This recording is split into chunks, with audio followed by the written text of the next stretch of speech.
All right, let's dive right in and break down what's really happening in the Rancho Cucamonga housing market.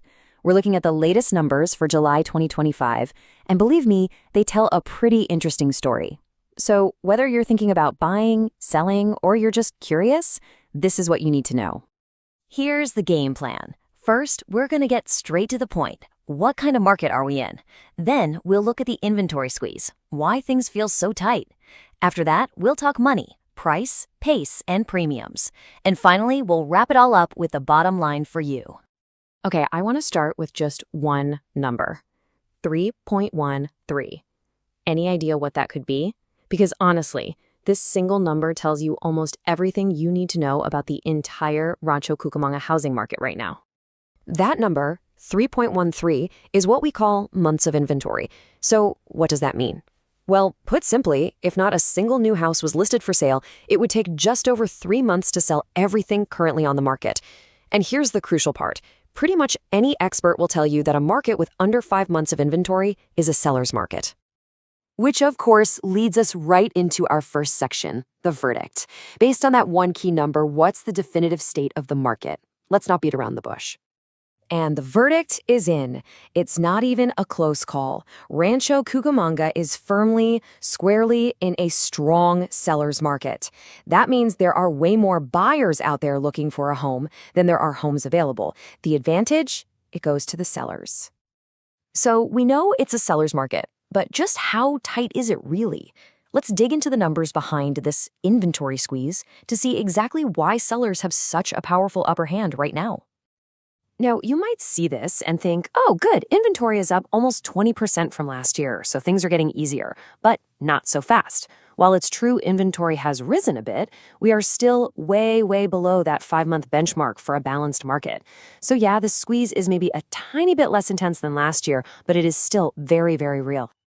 And this is where it gets really fascinating. It's almost like we're watching two different markets at the same time. You've got your average active listing, the 187 properties just sitting there, taking about 32 days on market. But then you look at the homes that actually sold last month. Those 69 homes, they were gone in a median of just 12 days. Let me put that another way. The homes that are desirable, the ones priced right and good shape, are flying off the market almost 3 times faster than the average property. This tells you everything. If a home is good, it does not last. The core of this market is moving at lightning speed. You know, this incredible pace and super low inventory, it naturally affects the financial side of things. So that brings us right to section 3, the money.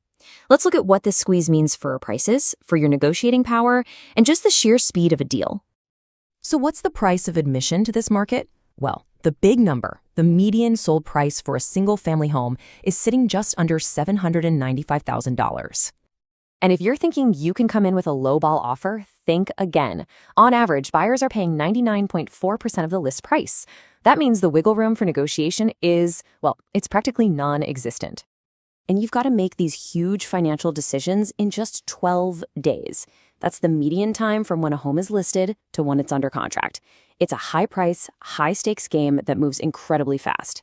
So when you put all that financial data together, the takeaway is pretty clear, especially if you're a buyer. To win in this market, you have to be ready to act fast, and you have to be ready to pay the asking price, or incredibly close to it. The data just doesn't leave room for much else. Okay, we've gone through a lot of data. For our last section, let's just boil it all down to what really matters. What's the bottom line? What are the key things you need to do if you're thinking of jumping into this market? So here's what this market is demanding from you. For sellers, yeah, it's a hot market, but that doesn't mean you can overprice your home. Pricing it strategically from the very start is what gets you those amazing, fast offers. For buyers, the message couldn't be clearer.